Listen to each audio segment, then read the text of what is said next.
옛날에는 교수들이 참 고상한 직업이었는데 요즘은 교수들이 각 고등학교를 돌아다니면서 뭐 거의 구걸하다시피 제발 학생 보내달라고 고등학교 선생님들 앞에 무릎 꿇고 빌고 막 그렇게 애걸복걸 사정하는 그런 현지의 고등학교 막 돌아다니면서 교수들이 학생 모집해 와야 되는 그런 지금 상황이 되고 말았습니다.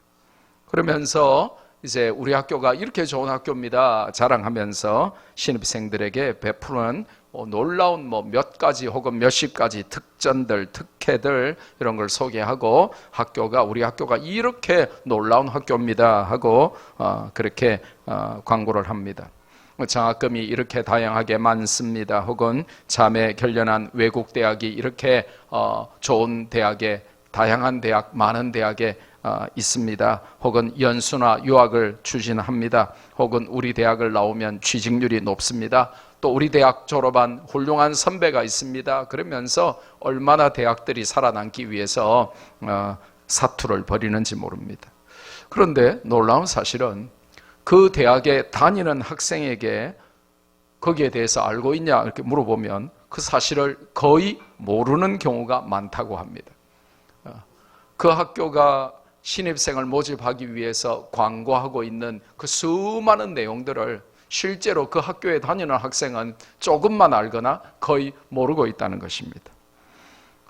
그 학교에 다니는 학생이 그 학교에 관하여 가장 잘 알아야 다른 사람들에게 자랑도 하고 홍보도 할 것인데 막상 그 학교 다니는 학생은 거의 모르는 내용들을 대학이 신입생 모집을 위하여 광고하고 있답니다. 요즘에 아이폰도 좋게 나오고 또 노트 10도 나오고 참 요즘 디지털 제품들이 탁월하게 나옵니다. 핸드폰을 예로 들면 너무 핸드폰 안에 이 폰 안에 수십 수백 가지의 기능이 들어있잖아요. 그래서 그 안에 타자기도 들어있고 그 안에 녹음기도 들어있고 그 안에 카메라도 들어있고 온갖 종류가 다 들어있는데 기능이 참 다양하고 많습니다. 그런데 놀라운 사실은 그걸 다 알고 쓰는 사람은 별로 많지 않다는 것입니다. 10대들이나 20대들이나 알까 30대 이상으로 올라가면 그 다양한 핸드폰 하나로 모든 걸 다 알 수 있는데 그 기능을 잘 모른다는 것입니다. 그래서 연령별 그 특징을 보니까 60대 이상은 받을 줄만 안다 이렇게 돼 있어요. 50대 이상은 걸 줄도 안다. 40대 이상은 단축 번호로 전화한다. 맞는 것 같아요. 저도 단축 번호를 써본 적이 한 번도 없고 그런 게 왜 있는지도 모르고 생전 해본 적이 없거든요. 어떤 사람은 1번 누르면 와이프가 나고 이러는데 저는 그런 거 없습니다. 모릅니다. 30대 이상은 문자도 보낼 줄 안다. 근데 속으로 나는 50대인데도 문자 보낼 줄 아는데 그런 분은 굉장한 분이라는 것입니다.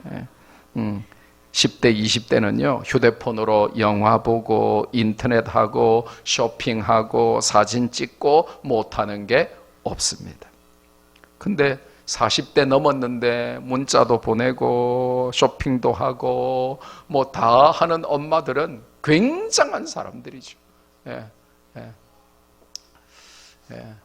그래서 저보고 인터넷 뱅킹 하라고 다 주변에서 난리인데 저는 태어나서 가장 인생에 어려운 게 인터넷 뱅킹 이런 거고요. 가장 힘들고 피곤한 게 비밀번호 기억하는 겁니다. 저는 그래서 인터넷 뱅킹 이런 거 추구도 안 합니다. 그냥 은행 걸어가고 말지. 사람이 어떻게 인터넷 뱅킹을 할 수 있어요? 저는 그런 거 할 줄 모릅니다. 저보고 그런 거 요청하면 안 됩니다.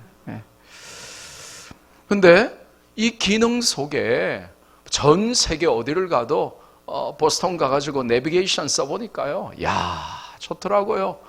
그런 것도 처음 써봤어요. 내비게이션 하니까요.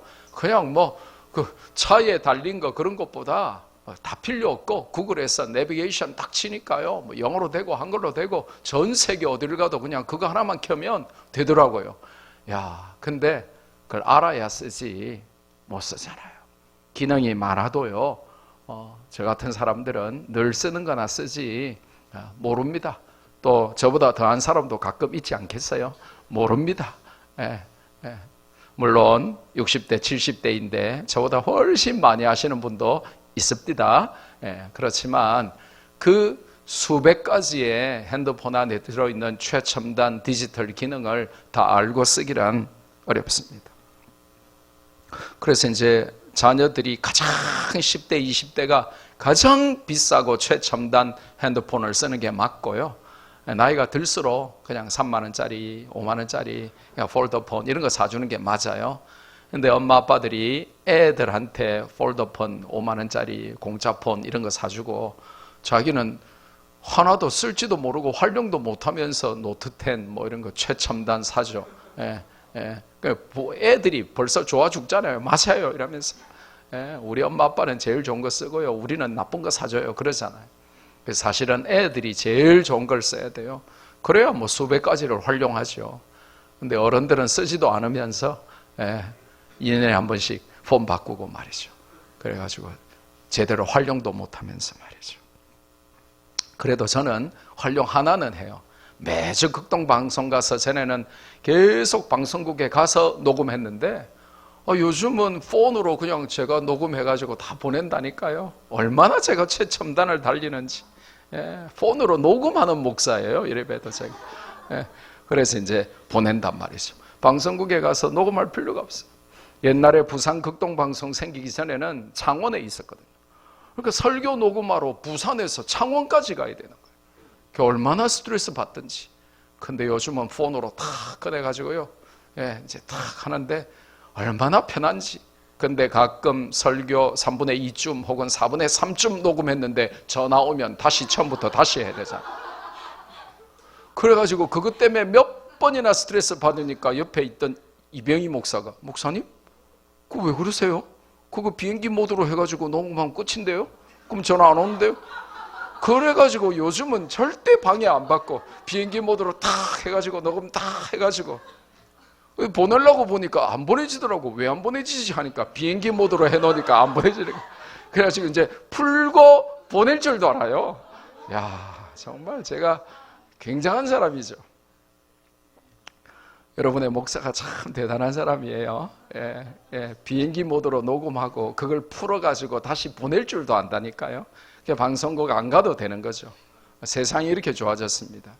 전에는 창원 극동 창원까지 운전해서 가야 되고요. 그때는 또 김두식 선교 영어 극동 방송에 또 선교 영어도 해야 되니까 또 그것 때문에 또 가야 되고 또 설교도 해야 되고 창원을 뭐 얼마나 많이 가는지. 근데 다 이 기능을 아니까요. 뭐 이제는 전 세계 어디를 제가 가 있어도 그냥 녹음해가지고 보내면 지가 미국에서 오고 말레이시아에서 오고 지가 필리핀에서 오고 지가 다 날아가서 하잖아요. 그런 것까지 할 수 있다니까요. 그러면 우리 학생들은 웃겠죠. 목사님, 저는 수백 가지를 할 수 있어요. 그러면서 잘났어 정말. 그런 우리가 시대를 사는데 문제는 뭐냐 하면 우리가 핸드폰 안에는 이렇게 똑똑한 모든 걸 다 아는 우리 10대들도 모르는 기능들이 훨씬 더 많아요. 그러니까 비싼 돈 주고 샀는데 기능에 저 같은 경우는 한 100분의 1 정도밖에 모르고 우리 학생들은 한 2분의 1밖에 모르고 아무리 잘나고 대단한 그걸 만드는 우리 교회의 이건수 집사님이 그거 만들거든요. 삼성전자에서 직접 그거 만들어요. 근데 만드는 사람도 자기도 다 모른대요. 내가 물어봤어요, 직접. 자기도 다 모른대요. 그 정도로 이게 기능이 많다는 거예요. 근데 잘 몰라요. 모르면 다 활용 못 하겠죠. 마찬가지로 성도가 하나님의 자녀가 됐는데 하나님의 자녀인 우리가 누리는 혜택과 축복이 너무나 많은데 그걸 우리가 다 알지 못함으로 누리지를 못하고 있다. 이게 이제 성경이 우리에게 주시는 말씀입니다. 알아야 누리고 알아야 전하는데 하나님 자녀의 복이 얼마나 많고 좋은지 모르고 누리지도 못하더라는 것입니다. 아무리 핸드폰 안에 있는 기능이 수천 가지가 돼도 겨우 서너 가지밖에 모르면 못 누리는 것입니다. 아는 만큼만 누리게 돼 있는 것입니다. 저는 핸드폰으로 사진 찍을 줄은 알아요. 그런데 그거를 요 얼굴을 현빈 얼굴로 못 바꿉니다. 근데 아들은 저거 얼굴을 찍어가지고 송혜교 얼굴로 바꾸고 그 얼굴을 변신을 거듭하고 어떨 때는 강아지가 나오고 고양이가 나오고 토끼가 나오고 어떨 때는 얼굴이 3배로 커지고 길어지고 하여튼 정말 많이 활용을 해요. 아니까요. 아는 만큼만 누리는 것입니다. 하나님 자녀의 축복이 너무 크고 엄청나고 많은데 모르면 누리지도 못하고 증거하지도 못하는 것입니다. 오늘 본문은 성도된 하나님 백성의 엄청난 복을 소개합니다. 바라기는 이 말씀을 통해서 우리가 받은 복이 얼마나 크고 많은지를 알고 그 복을 누리며 전하게 되기를 주님의 이름으로 축복합니다. 핸드폰은 다 아는데, 세상의 최첨단 디지털 기계는 속속들이 다 아는데, 세상의 모든 최첨단 지식은 너무 많이 아는데 하나님 자녀의 축복을 모르고 누리지도 못하고 전하지도 못하면 참 우리는 불쌍하고 부끄럽겠죠. 세상 돌아가는 것은 그렇게 잘 알면서 만물박사면서 하나님 자녀의 이 아이덴티티와 우리가 누리는 블레싱을 모르면 참 억울한 것입니다. 그러면 하나님 백성의 복이 무엇입니까? 오늘 우리가 읽은 로마서 9장 4절에서 5절 말씀은 마태복음 5장에 나오는 팔복과 비교됩니다. 그래서 신학자들은 오늘 이 본문을 로마서의 팔복이라고 부르고 있습니다. 뭐라고요? 마태복음 5장의 산상수훈에 나오는 팔복과 비교해가지고 로마서의 팔복이라고 부르는 하나님 자녀들의 복을 열거해요. 그럼 복이 몇 개쯤 나온다는 겁니까? 최소 8개. 그죠? 첫째로 오늘 성경에 보니까 양자됨의 복이다라고 말합니다. 전에는 마귀의 자녀였는데, 죄의 종이었는데, 마귀하고 댄싱하고 마귀하고 파티하고 마귀하고 놀았는데, 예수 그리스도를 믿음으로 하나님께서 세상을 구원하시려고 보내신, 지난 시간에 가르쳐드렸죠? 하나님이 세상을 이처럼 사랑하사. 1, 3, 2, 4. 믿는 사람들의 비밀번호라 그랬죠. 1324. 전화번호가 1324인 분도 많고요. 아파트 현관 비번이 1324인 분들도 많고요. 이메일 주소가 1324인 분들도 엄청 많아요. 이 사람들은 뭔가 복음을 깨닫는 분들이죠. 하나님이 세상을 이처럼 사랑하사. 이게 복음의 메시지거든요. 그 예수님을 알지 못할 때는 우리가 마귀의 종이었고 마귀의 자식이었고 죄의 종이었는데, 하나님이 예수님을 통해서 우리를 양자 삼아 주셔서 하나님의 자녀로 만들어 주셨다는 것입니다. 그래서 예수 그리스도를 믿는 사람은 누구나 영적인 이스라엘이요 하나님의 양자가 되었다는 것입니다. 그래서 로마서 8장 15절 같이 읽습니다. 시작. 너희는 다시 무서워하는 종의 영을 받지 아니하고 양자의 영을 받았으므로 우리가 아빠 아버지라 부르짖느니라. 옛날 번역은 아바 아버지 그랬거든요. 그러니까 사람들이 잘 모르니까 아바가 뭐냐, 근데 아빠입니다. 아빠. 여러분, 창세기 11장에 보면 11장 1절에 뭐라고 되어 있냐면 온 세상의 언어와 말이 몇 개였더라? 하나였더라 되어 있어요. 그게 이제 바벨탑 사건이 창세기 11장에 나오는데, 인간이 바벨탑을 쌓으면서 하나님을 도전하고 막 이렇게 하늘 높이 올라가면서 교만하니까 하나님께서 갑자기 그들의 언어를 다 흩어버렸다, 이렇게 9절에 나오죠. 그게 이제 인간의 언어가 수백 수천 가지로 나누어지게 된 계기가 바로 창세기 11장 바벨탑 사건인데, 그래도 원래 하나였던 흔적들이 각 언어마다 다 남아있어요. 대부분 이제 가장 많이 쓰는 단어들이 남아있죠. 인간이 태어나서부터 죽을 때까지 가장 많이 쓰는 단어가 뭐냐면 엄마, 아빠예요. 그래서 히브리어로 아바, 아버지, 아바, 이게 아빠입니다. 우리 아빠입니다. 아빠. 그래서 이제 전 세계 언어들 거의 공통적으로 엄마는 전부 다, 우리는 엄마 이렇게 나오잖아요. 그죠? 영어는 mom 이렇게 나오죠. 다 놀랍죠. 뭐 중국어든 뭐 영어든 뭐 다 뭐 불어든 다 이 마자가 들어간다. 마 이래가지고. 물론 이제 성조를 조심하긴 해야 돼요. 근데 이렇게 이제 전 세계 언어가 하나였던 증거들이 아직도 많이 남아 있어요. 학자들 중에 그것만 연구한 사람 많은데 참 놀랍더라고요. 읽어보니까. 아빠도 마찬가지죠. 빠, father, 아빠, father 이렇게 이제 빠도 다 이제 그렇게 이제 되는 것입니다.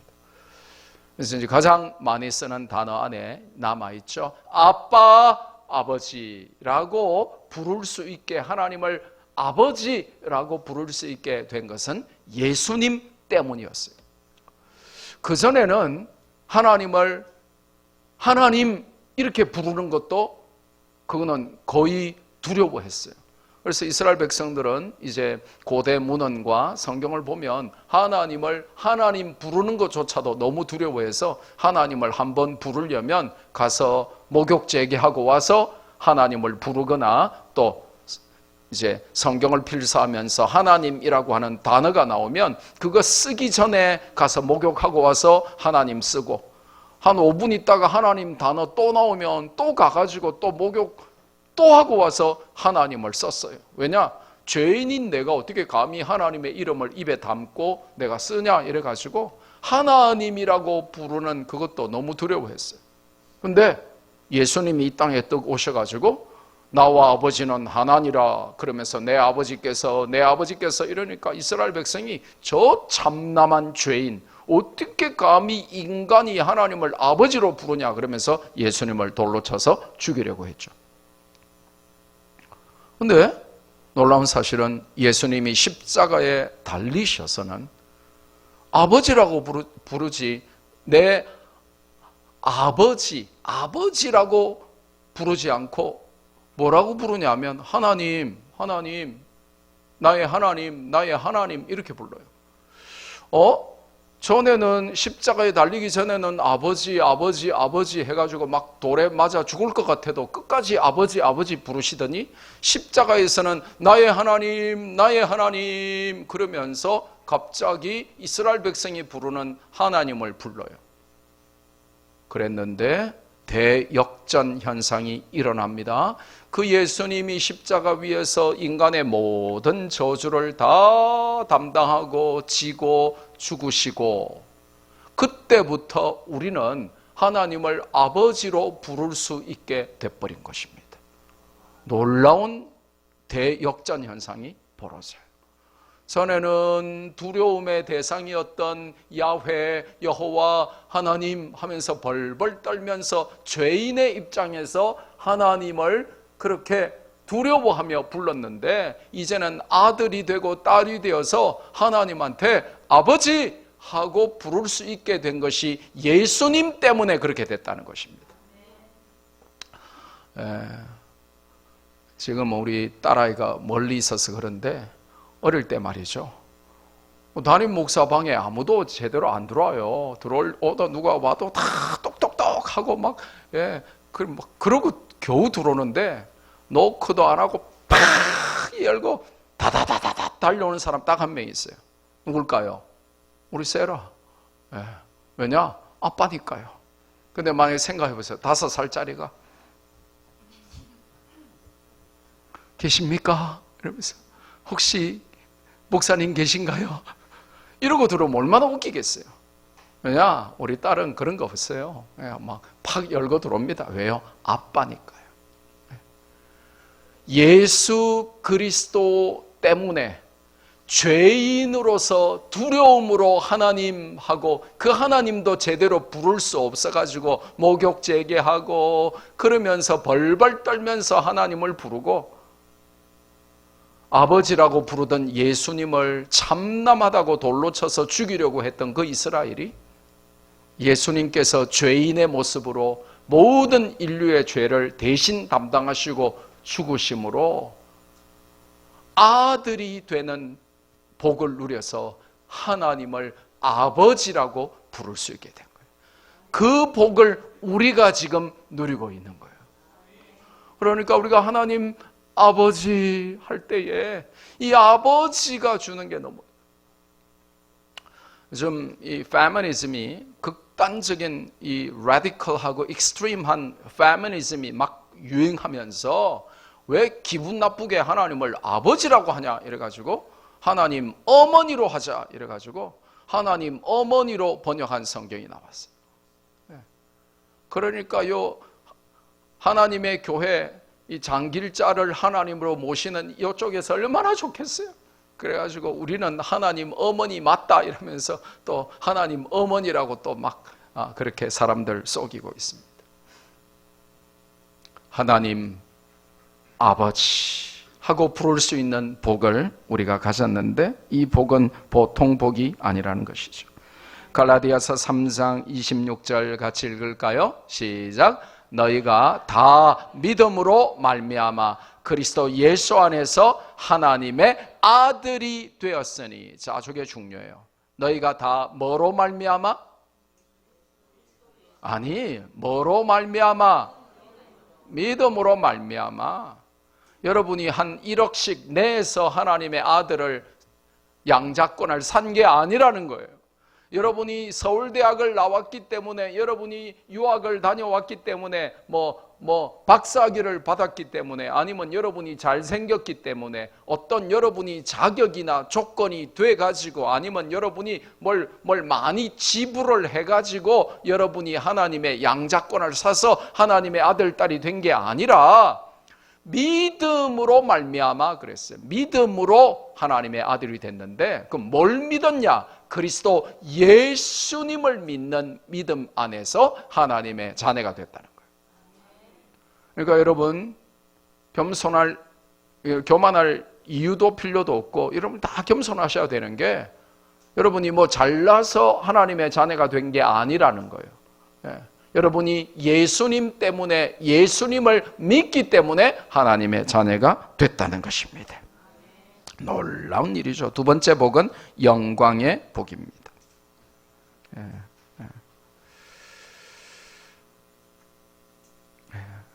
혹시 가문의 영광 36 코미디 영화입니다만 보신 분 계십니까? 조폭 딸을 법조인에게 결혼시키려고 하는 아주 웃지 못할 삼류 영화인데, 거기 이제 영화 제목이 가문의 영광. 하나님이 그 백성에게 영광을 주셨다 하는 겁니다. 그러니까 여러분은 지금 엄청난 영광을 가지고 있는데, 어떤 영광이냐? 이 영광이라고 하는 히브리어 단어 자체, 이 카보드라고 하는 영광이라고 하는 단어 자체의 원래 의미는 묵직하다, 무게중심이다, 이런 뜻입니다. 그래서 히브리적인 의미로는 이 영광이라고 하는 단어는 하나님 중심으로 삶의 무게가 잡히는 것이 영광의 진정한 의미입니다. 여러분의 삶의 무게중심은 뭡니까? 여러분을 기울게 만드는, 여러분 인생의 가장 중요한 무게는, 가장 큰 무게는 무엇이 갖고 있습니까? 어떤 사람은 취미가 인생의 가장 큰 무게중심이에요. 어떤 사람은 자존심이 무게 중심이에요. 그래서 잘 하다가도 자존심 상하면 수 틀리면 끝나는 사람도 있어요. 어떤 사람은 육신의 쾌락, 정욕 이런 게 무게 중심인 거예요. 그러니까 잘 가다가도 항상 그쪽으로 무게가 쏠려버려요. 넘어지겠죠. 전복되겠죠. 이 카보드, 영광은 내 삶의 무게 중심을 어디에 두고 있느냐, 그거를 우리에게 알려줍니다. 하나님 중심으로 삶의 무게가 질서를 잡는 것이 영광이라는 뜻입니다. 그러면 간단하죠? 하나님 중심으로 안 살고 그냥 내 기분, 내 감정, 내 자존심 중심으로 살면 평생 죽을 때까지 교회 다녀도 하나님 영광 한번 못 돌립니다. 물질에 대해서 그 물질이 항상 나에게 쏠리면요, 하나님께 1원 한 푼 못 드립니다.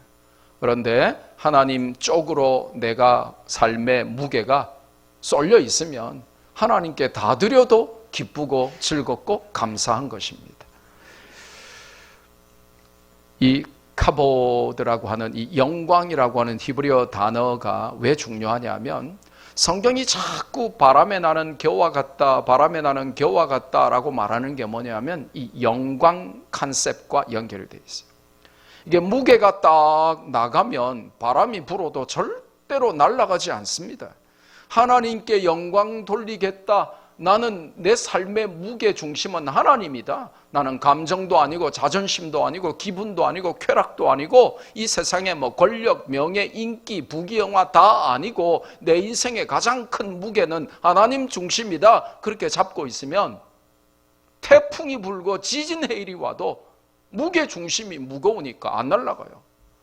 그런데 하나님께 무게 중심이 없고 그냥 먹고 사는 문제에 함몰되고 세상의 인기와 권력과 명예와 이런 데 다 관심이 있고, 아니면 내 감정, 내 기분, 내 자존심 뭐 이런 게 더 중요한 사람은 이 무게 중심이 없단 말이에요.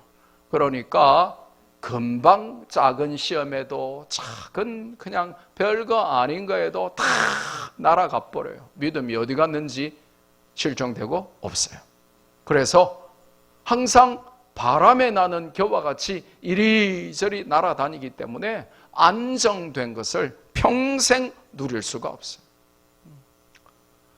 친구들 만나보면 직장에 가가지고 6개월을 못 버티는 친구가 있어요. 3개월도 못 버텨요. 어떤 친구는 막 한두 달 다니다가 사표 내고, 한두 달 다니다가 사표 내고, 또 뭐 몇 년 백수로 지내다가 또 한 달 다니다가 사표 내고, 55세가 됐는데 인생에 안정된 게 하나도 없이 늘 바람에 나는 겨와 같이 이리저리 떠돌다가 지금까지 와버린 거예요.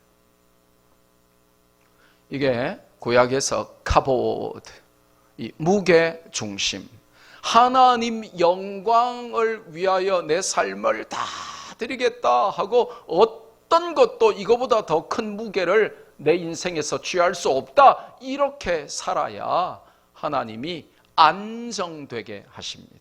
날아가지 않게 하십니다.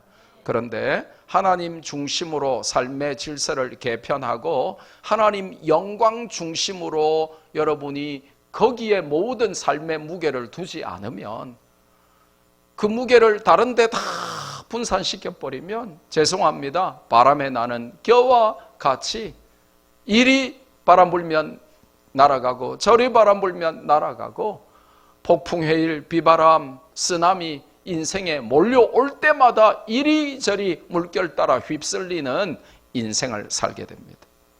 그래서 하나님께 영광이라고 하는 이 영광, 하나님 영광이라고 하는 컨셉은 내가 하나님께 돌리는 것이지만 그것 때문에 내가 사는 굉장히 중요한 컨셉이 됩니다. 그래서 저는 아이들이 가끔 너 뭐 비전이 뭐니? 이러면 가끔 너무 믿음 좋은 척하는 애들이 하나님께 영광 돌리는 거요 이럴 때 진짜 야가 알고 말하나, 가끔 겁날 때가 있어요.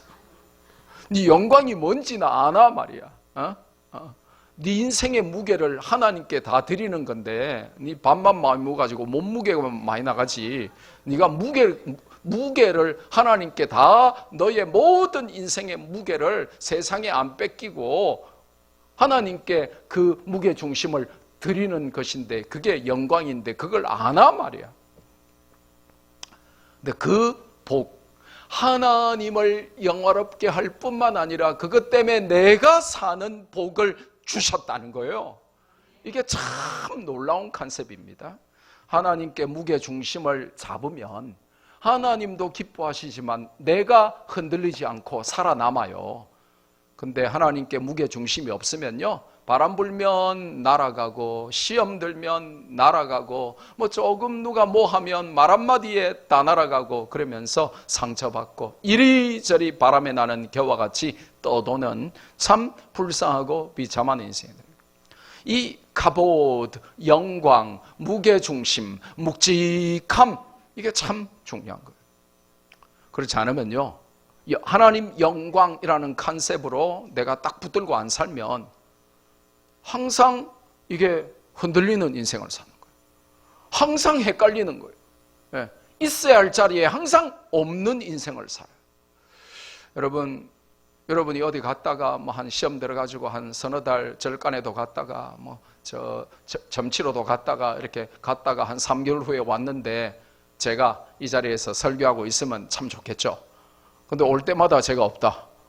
예, 저도 막 시험 들어가지고 점치러 가고 저도 막 가끔 막 절간에 가가지고 막 이러면 어떻게 되겠어요? 사람이 있어야 할 자리에 있는 것이 축복이고 그런 있어야 할 자리에 있는 사람이 되려면 무게를 중심을 잘 잡아야 되는데 그게 바로 영광이라는 단어의 의미라는 거예요. 그래서 앞으로 우리 미혼들은 결혼해서 아들 이름 낳으면 영광이, 우리 엄마들은 될 수 있으면 하나씩 둘씩 더 낳으세요. 그래가지고 또 아들님이 낳으면 영광이, 주영이 동생 영광이, 그럼 얼마나 좋겠어요.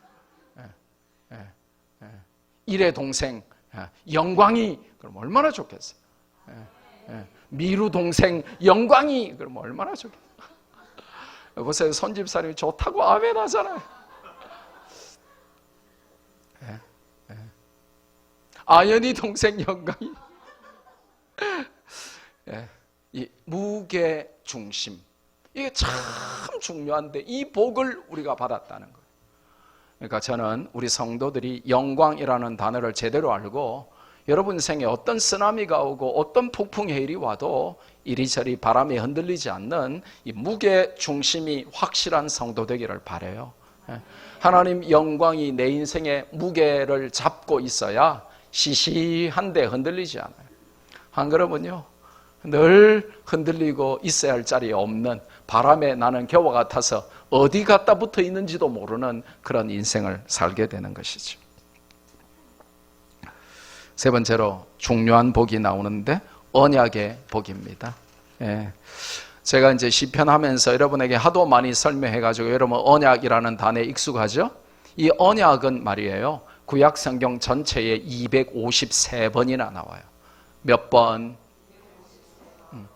253번이나 등장하는 단어가 covenant, 히브리어로 berit인데 이 berit, 이 영어로 covenant, 언약입니다.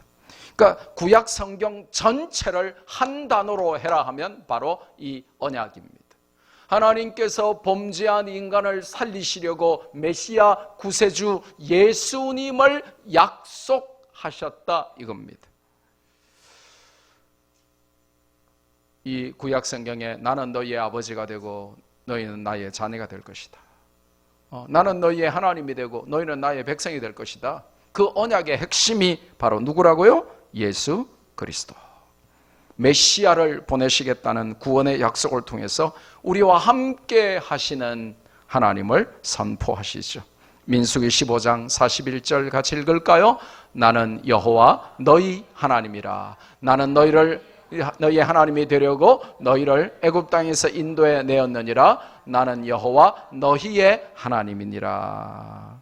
예레미야 30장 22절 같이 읽습니다. 시작. 너희는 내 백성이 되겠고 나는 너희들의 하나님이 되리라. 이게 바로 covenant, berit, 언약입니다. 이 언약을 아무 자격 없는데 우리에게 주신 겁니다. 이거는 길 가다가 로또 1등 당첨받은 것보다 더 감사한 일이에요. 길 가는데 갑자기 누가 와가지고 오늘 이 길을 100만 번째 이 도로가 만들어지고 걸어가는 분으로 당첨되셔서 100억 드리겠습니다. 이런 거하고 똑같은 거예요. 옛날에 무슨 기적의 냉장고인지 무슨 냉장고인지 이경구가 하는 거 있었잖아요. 거기 보니까 자동차 차선 그냥 잘 지키고 3초 동안 밀려도 빵빵 안 하고 그냥 선 잘 지켰는데 우르르 달려가가지고 막 냉장고 한 대 선물로 드립니다. 그거보다 더 큰 거예요. 예상도 못했는데, 아무 예상도 못했는데 갑자기 하나님이 이스라엘을 자기 백성 삼으시고 나는 너희의 하나님이 되려고 너희를 애굽에서 인도해냈다. 나는 너희의 하나님이다. 너는 이제 내 백성이다 하는 복을 주셨다는 거예요. 그러면서 언약의 핵심 메시아를 오게 하시는 복을 주신 거죠. 그 복을 믿는 자가 우리가 받았다는 것입니다. 놀랍죠? 길 가다가 탤런트로 영화배우로 길거리 캐스팅 되는 것보다 더 놀라운 복을 우리에게 언약으로 주신 거예요. 그러니까 우리가 대박 난 거예요. 대박. 아이들은 그냥 대박이라고 안 하더라고요. 헐 대박이라고 하더라고요. 진짜 헐 대박은 길 가다가 길거리 캐스팅 된 것보다 더 놀라운 대박은 죄인인 우리를 언약 자녀로, 언약 백성으로, covenant people of God, 하나님의 선민으로, 언약 백성으로 우리를 불러주신 것입니다. 네 번째로 어떤 복이냐? 율법의 복이랍니다. 사람들은 자꾸 율법이 나쁜 줄 압니다. 복음하고 대비하니까 율법은 아주 나쁜 건 줄 아는데 그게 아닙니다. 나쁜 것이나 버려야 할 것이나 우리를 얽매는 것이 아니라 율법을 주신 이유가 뭐냐면 이 율법은 도무지 다 지킬 수가 없고 인간의 한계를 드러냅니다. 그래서 하나님의 방법 외에는 우리가 율법을 다 지킬 수 없구나 하는 인간의 한계를 보여주는 것이에요.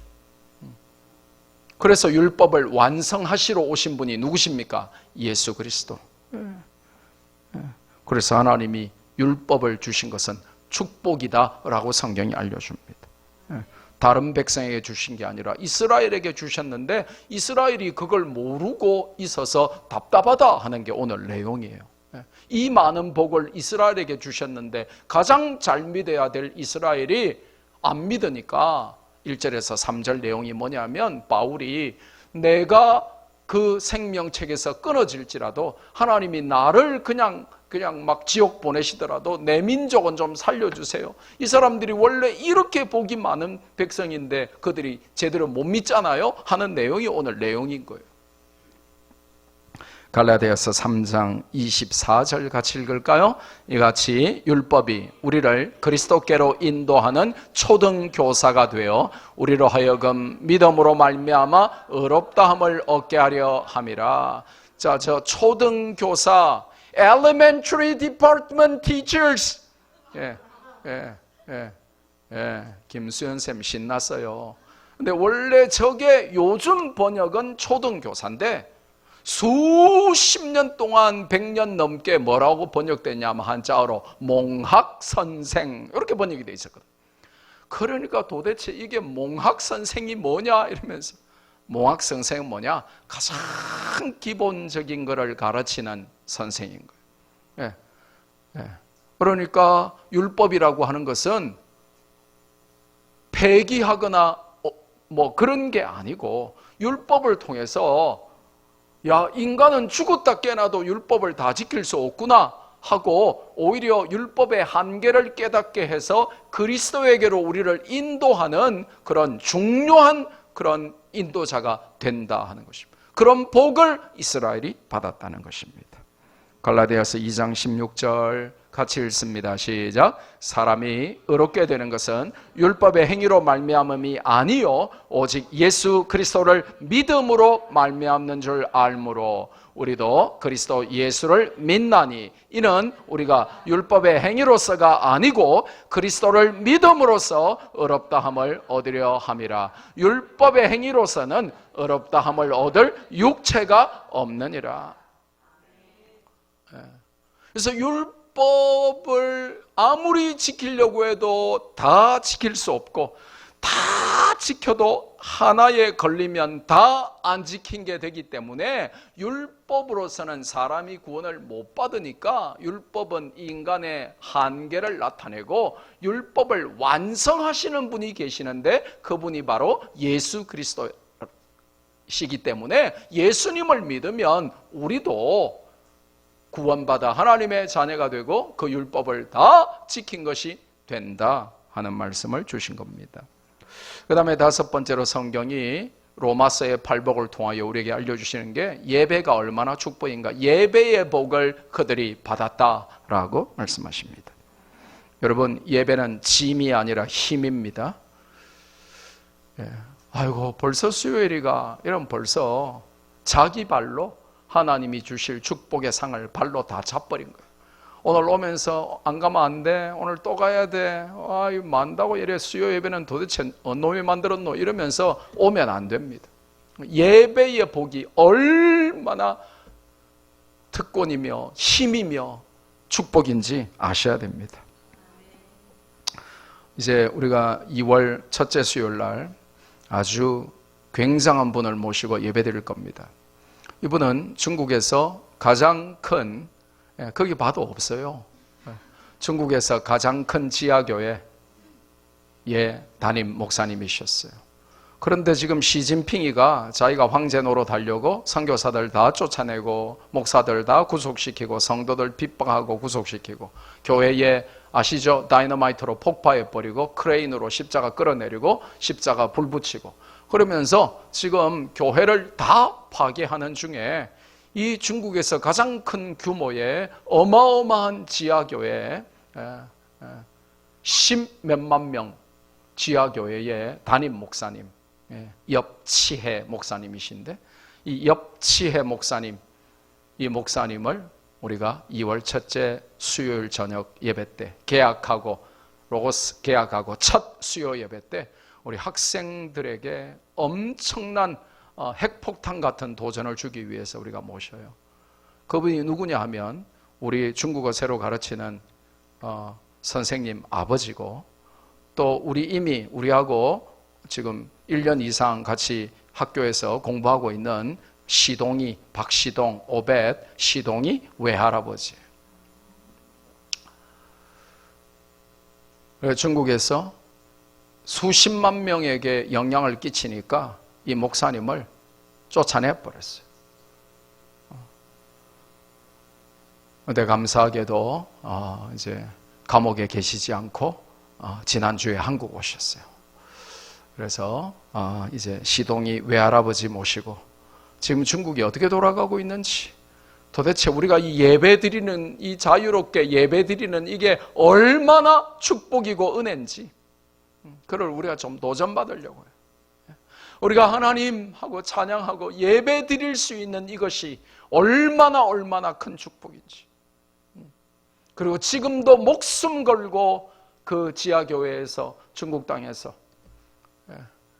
잡히면 고문당하고 감옥에 몇십 년, 15년 이렇게 살고 또 심지어 죽이기까지 하는 그 공산 독재 치하의 시진핑의 그 핍박 가운데서도 지금도 그 땅에서 목숨을 걸고 사역하는 선교사들을 위해서 우리가 어떻게 도울 수 있을 것인지 우리가 그 목사님 모시고, 우리는 너무 아무렇지도 않게 대수롭게 오히려 짐처럼 여기는 이 예배가 얼마나 그들에게는 목숨을 걸어야 하는 소중하고 귀한 것인지 우리가 좀 도전을 받아보려고 합니다.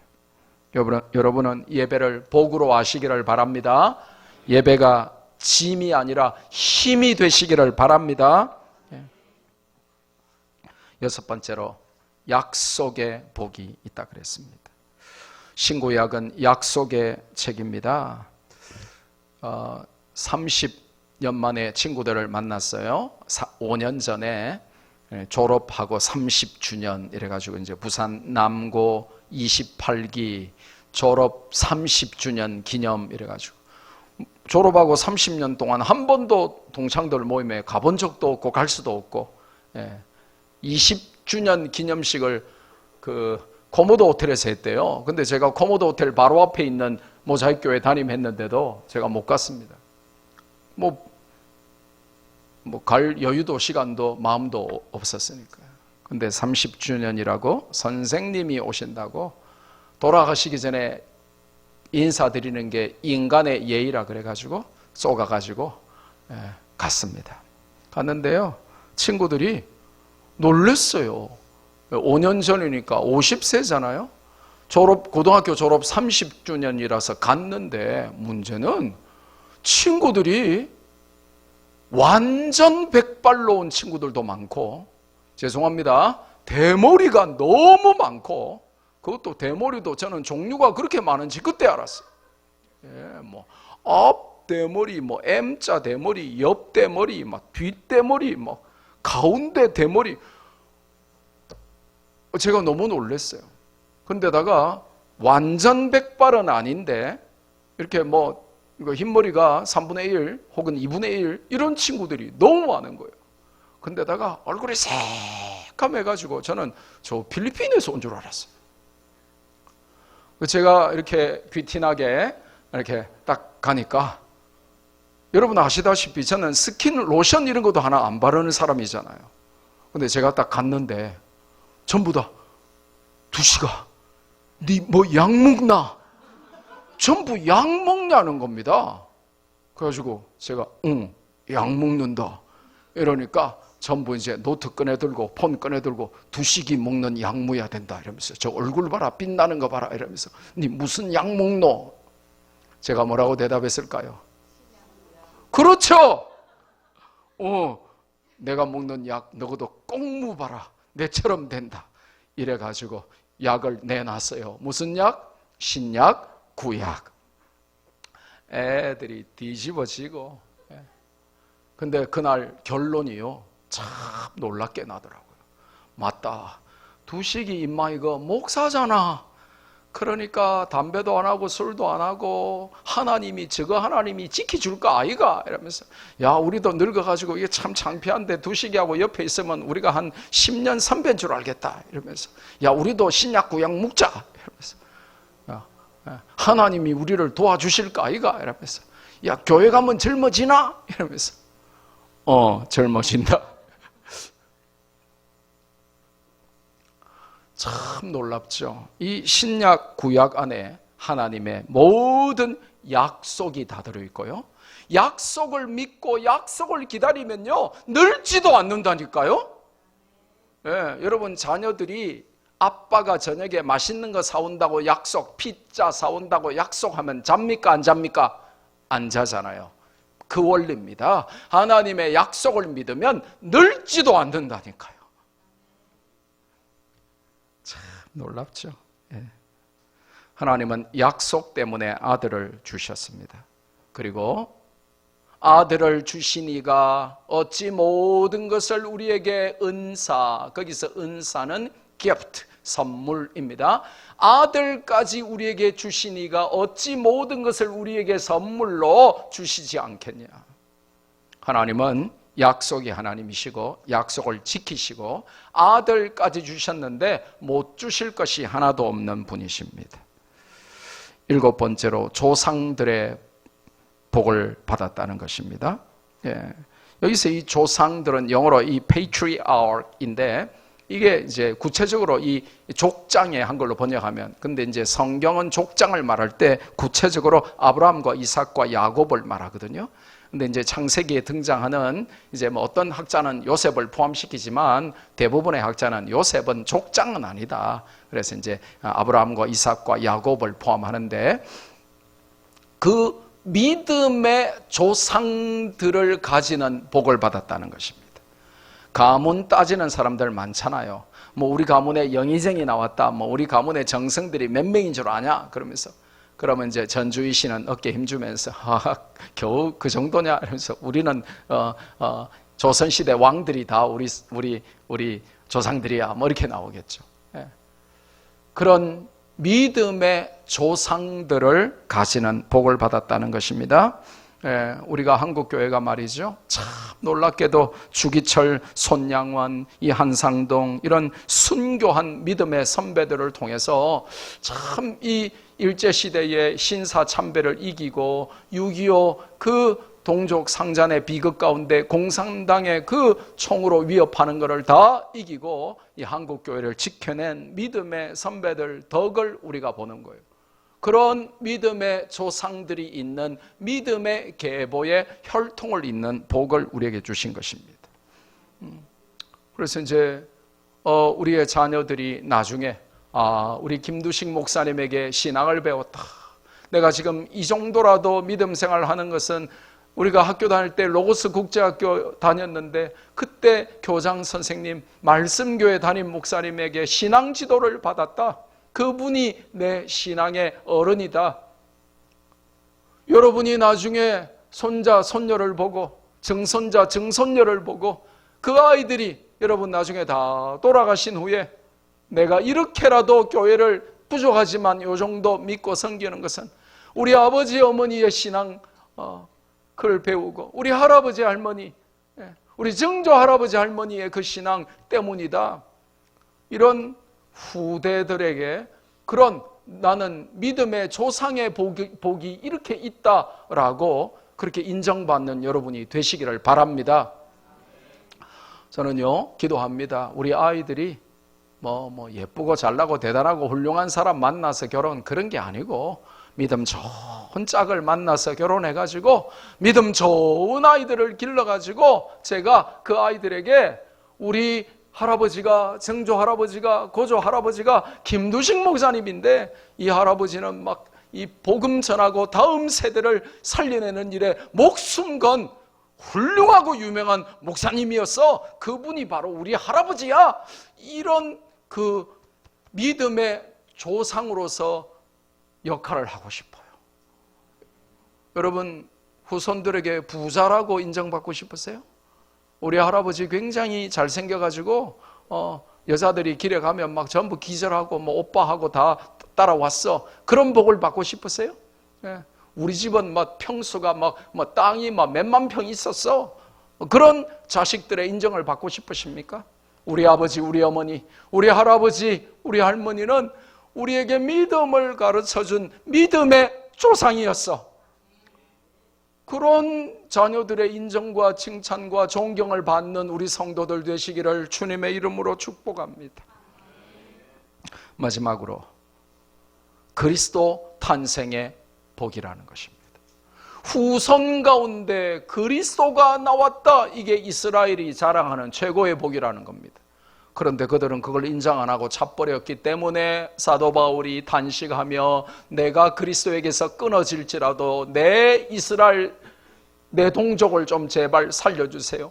그들 가운데 그리스도가 탄생했는데도 그들은 메시아가 온 줄도 모르고 핍박하고 죽여버리고 안 믿었어요. 그렇게 말하고 있는 거예요. 여러분 이스라엘의 복이 뭐예요? 그 혈통 가운데 누가 나셨어요? 그리스도 예수님이 나셨어요.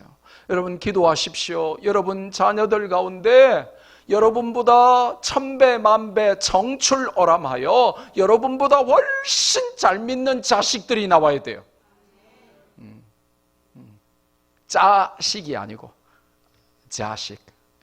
여러분보다 훨씬 잘 믿는 자녀들이 나와야 돼요. 반대로 부모는 잘 믿는데 자식이 잘 안 믿으면 그거는 자식이고 그거는 정말 비극입니다. 트레저디가 되는 거예요. 비극입니다. 부모는 목사, 장로, 권사인데 전도해보면 교회를 안 나가요. 비극이죠.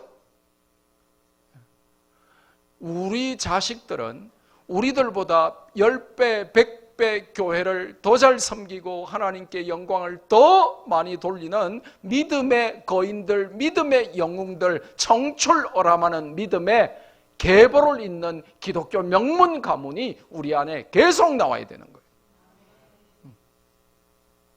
부모보다는 훨씬 잘 믿도록 여러분이 영어 점수 몇 점 받노? 니 토플 몇 점 나왔노? 예, 이번에 준영이가 토플이 엄청 높아가지고 감사헌금도 토플 점수를 엄청 오르게 해주셔서 감사합니다. 나는 한 120점 나온 줄 알았어요. 그래도 얼마나 감사해요. 예, 갈수록 좋아져야 되는 겁니다. 믿음도 마찬가지입니다. 예, 특별히 여러분 지금 몇 대째 믿는 분들, 여러분 대에서 믿음이 끊어지지 않도록 여러분 자녀들이 부모 세대보다 훨씬 잘 믿도록 기도하셔야 돼요. 그리고 내 대에서 처음 믿는다 이런 분들은 목숨 걸고 사명 가지고 아이 학교 성적보다 1000배 만배 믿음에 신경을 써야 돼요.